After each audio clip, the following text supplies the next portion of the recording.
From the Chesapeake Bay Journal, your source for independent environmental reporting, this is Chesapeake Uncharted, the podcast that uncovers stories about the bay, its interconnected ecosystem, and the people who rely on them. I'm Jeremy Cox. On today's episode, when you set a timeline and you don't quite hit the mark, you're going to come across some skepticism about setting another timeline. And that's going to be particularly true of elected leaders, right? If they're going to set a standard and they're going to be held accountable to it, they want to know that they can get there. So yeah, it's a question and a concern that we have to address. Back in 2014, a barrage of folding chairs appeared along the Annapolis City dock for an historic announcement. VIPs from the states in the Chesapeake Bay region, as well as the District of Columbia and the federal government, were there. Each put their name to a document pledging to rein in pollution, the main culprits behind the bay's decades-old decline, and they gave themselves a deadline: 2025. That year seems so far away back then. Now, as of this recording, it's less than 1 year away, and well, this is a good time as any in this podcast to break the bad news. Some of the most important cleanup goals won't be met by then, like reducing the nutrient pollution that streams off farms and people's yards. Well, 2025 will mark the third time that the partnership has missed a multi-year cleanup deadline. It's possible that the state and federal partners in the Chesapeake Bay program will create a new plan over the next year and set a new deadline. And then, what, does this cycle just start all over again? That's what Killius was talking about there at the top. As the executive director of the Chesapeake Bay Commission, it's her job to think about how state lawmakers in the Bay region can help repair the bay.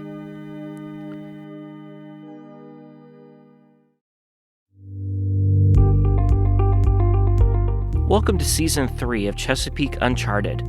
This time, our team here at the Bay Journal is interested in hearing from a younger generation of Bay leaders, the people who weren't born when the Chesapeake Bay cleanup formally began 40 years ago.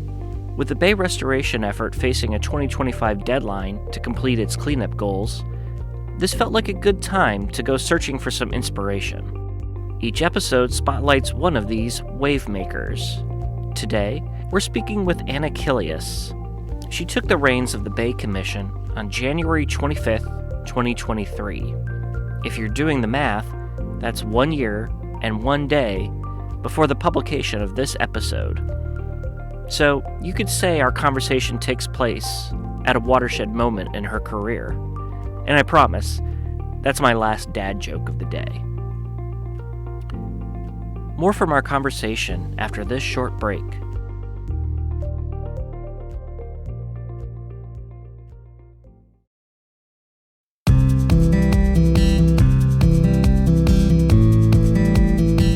Hi, this is Laura Lutz, editor at the Chesapeake Bay Journal. I hope you're enjoying our podcast, and I'd like to invite you to join the community of Bay Journal readers. If you care about climate change, wildlife, clean air, healthy communities, and of course the Bay and its rivers, you'll find news you can use at the Bay Journal, along with some great ideas for outdoor travel. Our subscriptions are free.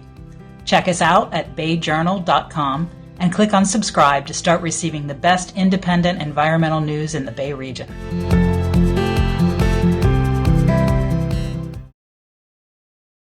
Hello again.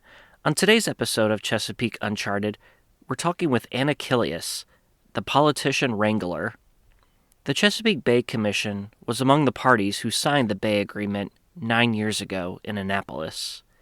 Commission members are mostly state legislators from Virginia, Pennsylvania, and Maryland who come together to learn about and discuss Bay issues so they can advise their colleagues on policy.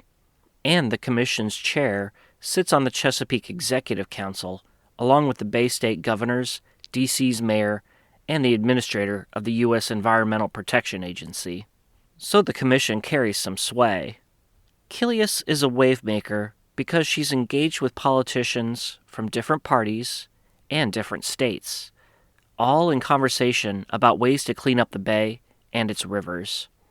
She also has a track record of success on Capitol Hill and with one of Virginia's most respected watershed groups. During our conversation, she discussed what it's like to shoulder so much responsibility at such a young age, and we looked ahead toward what 2025 might bring. Well, Anna Killius, thank you so much for joining us here today. Thank you for having me. Happy to be here. Are you getting snow in your neck of the woods as well? Oh, very much so. Very exciting to see the snow after so many years without. So my apologies to people who might be picking up on this podcast later, listening in the summer perhaps and feeling jealous, but it's been a 2-year snow drought, so we have to mention it. It may not ever come again. But it's a significant time as well for you. We're recording this in January 2024, about 1 week before a milestone for you, your 1-year anniversary with the Bay Commission. Congratulations. Thank you very much. They've kept me around for a year. Hopefully that bodes well for the future. Hey, how's it feel to be 1 year there? You feel like you're getting your feet on the ground? I think so. The first year, I think my goal was to not get in the way. The staff at the commission are fantastic. The members are wonderful. And so a lot of this, they can keep the wheels turning just from years of practice and expertise. And so I just didn't want to gum up the works while I got up to speed. So that was priority number one. And now I think in the next year, I'll actually be contributing. I'll actually be, making some innovations and we can push a little bit further, but it's been a great first year getting to know everyone. The Chesapeake Bay Commission occupies, kind of a different space than a lot of different organizations. Can you help people understand what you all do there? So the Chesapeake Bay Commission is a quasi-legislative body. And what that means is we were created in the 1980s by the General Assemblies of Pennsylvania, Virginia, and Maryland to advise them on issues of common concern when it comes to the health of the Chesapeake Bay and its watershed. Most of our members are state legislators. So of the 21 folks in our complement, 15 of them are state legislators. And that really changes or kind of determines the tenor and tone and work of the commission. But we also have 3 cabinet-level gubernatorial appointees and 3 prominent residents of those 3 states. And our goal is to create policy for the Bay. So we are looking at what are the solutions to some of those common challenges. I've always kind of thought of it in a sense like a legislative think tank. We're aware of this problem. What can we do collectively in our respective state capitals? Am I in the right direction there? Yes, very much so. We have no kind of regulatory authority or anything like that of our own. So it's really about coming up with good ideas and then convincing folks that that's the right direction to go in. So yeah, think tank is a great analogy. There is a place, at least one that I know of, where there is a formal power, right, when it comes to signing Bay agreements, correct? Yes, we have been a signatory of all of the Bay agreements to date. So that makes us a member of the Executive Council. So we are part of that sort of deciding body when it comes to the path and the direction of the Bay program. And having 3 different states behind you that you're representing, I suppose the common theme is working together, collaboration, right? Yeah, and you have the perspectives of those states, you have the perspectives of folks in different places within those states. We are a bipartisan body, so you have Democrats, Republicans from all necks of the woods when it comes to the Chesapeake Bay watershed, and we have to find the common ground within ourselves, which means that when we bring those solutions forward and we speak in those situations, folks recognize that we've had to think about this across our own perspectives before we bring it up in another diverse body like the Bay program. Mm-hmm. Like there could be so much acrimony within those own states, let alone, among multiple states. I mean, that seems like that could be an insurmountable challenge on certain issues, or does the environment kind of bring everyone together? I think in many ways, what we focus on brings people together because they see it every day, right? Outside, in their own districts, outside their own doors, they're interacting with what we're working on each day. But there will always be challenges that are hard to bridge the gap between the states. There's just different focuses that each is going to have. And there are some issues where we may have to set that aside and say, this is not the place for us to work right now until we come up with a better sense of where the commonalities are going to be. I don't know that happens too often, but it can happen. And so we focus our efforts elsewhere in the meantime. As an executive director, do you see yourself as picking up that torch behind a particular issue, or are you, listening to what your members are saying and trying to reflect that back through the agenda and really letting their voice take the lead? I think it's a little bit of both. I think my members expect for me and for our state directors to really be looking for things to put in front of them. This cannot be the Chesapeake Bay program and all of the partners. It's not going to be their day-to-day focus, but it will be ours. And so we have a responsibility to look for that next generation issue and bring it to them. But at the same time, they are the commission. So if they want to go down a certain path, we have to listen for that and really help bring that to them. So it's both. It goes without saying you had enormous shoes to fill with Ann Swanson, having your predecessor there for more than 30 years. I imagine Ann has not disappeared. Have you all continued to interact at all, or has she kind of given you a wide berth and let you do your own thing? I cannot be too complimentary of her, how she has handled the transition and how she prepared for it. So she kind of created a whole binder for me that walked through all the things that an executive director of the commission needs to know. That sounds like Ann. Yeah, so it is a tabbed binder that sits by my desk at all times. I reach for it often. If that doesn't answer the question, I know she is a phone call or a text away. But what was most important was in my first couple months, we scheduled like multi-hour sit-downs where we just started with a topic we wanted to talk about, but we let the conversation meander to whatever came to mind and whatever was kind of giving me the most challenge at that particular time. It was just, here's how I would have done it, or here's how we did it and why, and then you can make the best choice. Well, let's dive into your background here a little bit.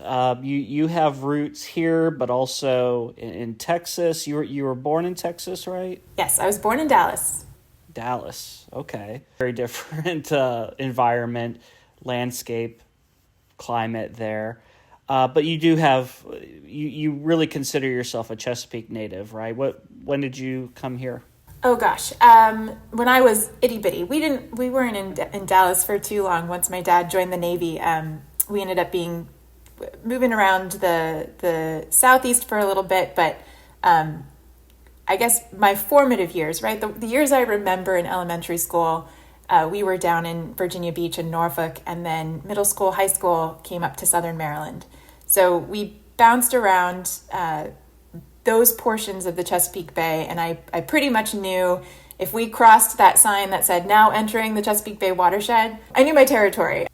Did you spend time on the bay or fish or anything like that? I did an environmental education trip, right? I did my meaningful watershed experience in a canoe on the Patuxent River. We used to go into the marshes and see the little fiddler crabs running around when I was little, and my mom would take us out to the local parks and museums all along the tributaries and the bay itself. I remember watching the tall ships or seeing, my dad's ship, naval vessel, come in. So, lots of experiences in my life are kind of built around the bay. Was there a moment or time when you said, yeah, I could see myself working in the environment? I would say that came from, it didn't really click until law school. So my first year of law school, I kind of knew I wanted to do public service, but I didn't know exactly how. And I had the great fortune of interviewing with the Chesapeake Bay Foundation for their summer legal intern program. Interviewed with Peggy Sanner for an internship my first year of law school, first summer. And I bombed that interview. It was terrible. I knew nothing that I needed to know. I find that hard to believe. You get a sense, right? When you start an interview, you can get a sense if you're prepared and you're skilled for the job or not. And it was clear in talking to her. We had a wonderful conversation, but I had the feeling I wasn't ready. There was a lot I needed to learn about environmental law and about, I knew about the watershed. I didn't know about how it interacted with the legal world. So, luckily, I still got an internship with NASA. They let me in. But I came back the second year and I applied for that same internship with CBF, had another interview with Peggy, and by that point I had gotten my ducks in a row and done the work I needed to do to be helpful. So that was the turning point, kind of that first failure, figuring out how to do better and be better, and then getting my act together. From a legal perspective, why do you need that kind of background to bring to something that at first blush sounds like pure environmental science, research, biology, that sort of thing? There's another side of this that is very much based on regulatory requirements and putting limits and permits in place on folks that are releasing, into our waterways. So if you're going to make sure that you're following the laws and following those regulatory requirements, you really have to understand, how do you interpret law? How do you read it? How do you write it so that it effectively does what you want it to do? How do agencies implement the law? What are the regulatory requirements they're writing to make sure that the law is followed?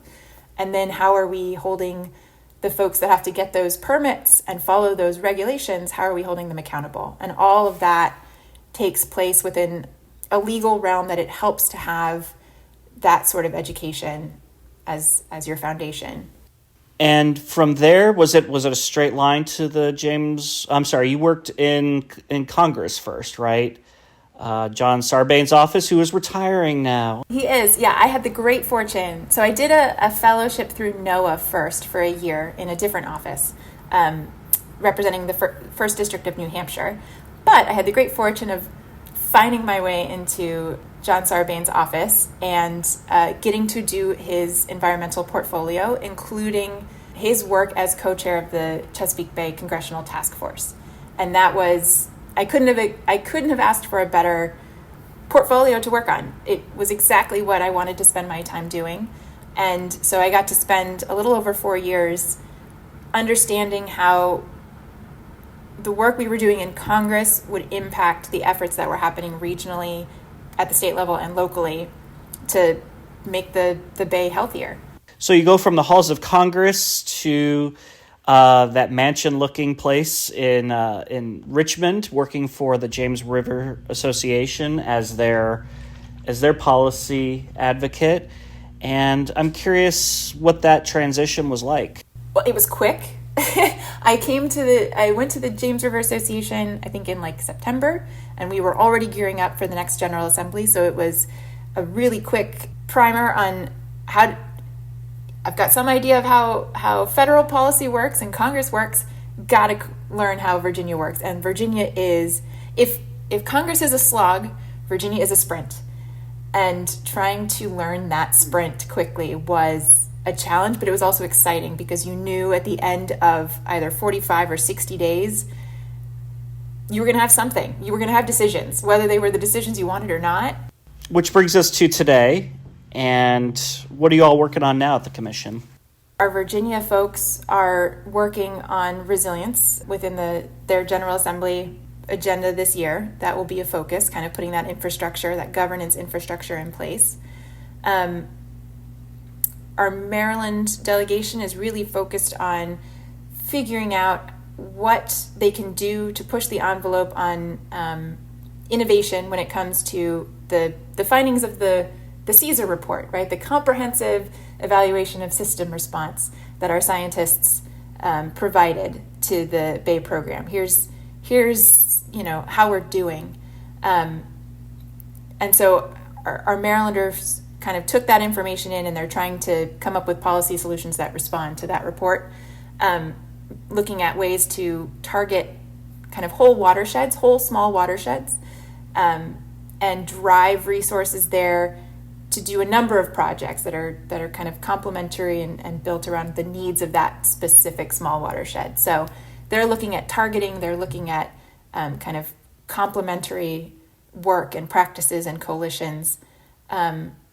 Our Pennsylvanians, they had great success with pulling together the Clean Streams funding and the new Agricultural Conservation Assistance Program. But they know that the funding, it's already, I think almost every dollar is already planned to be spent. And so they know they need to put more money into that fund to keep that program kind of booming. I know a lot of the states are facing kind of the toughest budget negotiations that they've had in quite a while, because a lot of those pandemic era federal funding streams are drying up now. How do you expect that to affect environmental priorities? It'll be a challenge, right? Whenever you have a situation, and so many of our members, our commission members, are appropriators, they have been kind of seeing the tea leaves and knowing that the balance is going to be a little bit more difficult in the future, because they have to, they've got so many different needs to serve. So I think we're looking at how do we make the investments more effective, right? Are there things we can change? If we can't change the overall number, are there things that we can change about the delivery that makes that money go further? Or are there ways that we can deliver that money and then pull in private dollars too? 2025 is a big year in the Bay cleanup. For if folks are not aware, the current Bay agreement is set to expire in that year, and the goals for everyone, all the jurisdictions, is to have completed the steps necessary to achieve those said pollution diet targets. And Killius, are we going to hit those targets? I think it's been made very clear, and the Executive Council has known, that we are not going to meet all of our goals by 2025. So what do we do? That is the question of the hour, right? So we know that we are not on track on many of our goals. We know that we are on track or have already accomplished some of them. So there are good things to celebrate and learn from and build from. But for the things where we're not on track, the message right now, which has been the message for quite a while, but was kind of crystallized in the charting the course report that the Bay program worked on over the last year, is that we need to kind of accelerate and kind of have the foot on the gas on all of the plans we already have in place. We have, decades worth of planning and programs and investments aligned, which is the work of commission members, of leaders, across the watershed. And that's all doing good work. And we need to keep doing that work. At the same time, we can hold this another truth in our minds, which is it won't get us all the way to where we want to go. Right. So do that while figuring out what else do we need to do. What do you think is the best way forward after 2025? I think it's pretty clear to everyone I've talked to that we are not trying to take the Bay back to, frankly, something that we've never seen in our lifetimes, and is probably not reflective of the changes in the conditions we're going to have in the future. So putting that aside, we need to figure out what is a Bay that works for us. What is a Bay that delivers living resources and clean water and the right conditions so that the people within our watershed can flourish? And I could pull a lot of different, threads here. So I my apologies to riparian buffers, for example, but we just don't have the time. But one that I did want to highlight was environmental justice. And that has been a growing part of the Bay cleanup and the formal goals. The Executive Council, your commission, signed on to putting that more in the spotlight a few years ago. In 2025, how would you like to see environmental justice integrated into this effort going forward? That's a really good question, because it is certainly something that I think you'd be hard-pressed to find an environmental movement that isn't struggling with that question. One of my focuses, personally, within the commission realm, is making sure that we are, as we travel throughout the watershed, which has always been a hallmark of our meetings, is trying to bring our commission members to places throughout the watershed and really experience what that breadth is. Really highlight the locality or the local communities of where we are. So in every meeting, really try to think about how do we lift up the stories of this community and what they're facing and what their needs are. And how do we make sure that when we do that, we're doing it equitably, we're pulling in diverse perspectives. We're not just talking to the same people all the time, although we know and love the same people and they are excellent experts. But there are more people that we can be bringing in. From a formal way, I know it's a very qualitative sociological issue, but we have backstops and some teeth when it comes to nutrient loads and that sort of thing. Is it worth exploring something like that when it comes to environmental justice, or is it something that is a little less quantitative? I don't know the answer to that, but I think one of the things we're seeing is, we talk about targeting, we talk about, delivering resources and practices and programs to places that are going to have the most benefit. And the important word there is most benefit. And if we define most benefit by just pollution reduction, that gives you one answer. If you define most benefit by people that you're reaching, that gives you another answer. If you define most benefit by addressing environmental justice areas, places that have been underserved and under-resourced, that gives you yet another answer. So I think the devil in the details will be, how do we keep redefining most benefit, delivering the most benefit, and making sure that we meet all of those needs? And I think that's the big challenge ahead of us. Thank you so much for joining us, and congratulations, you're a wave maker. Fantastic. Thank you for having me. This was a lot of fun.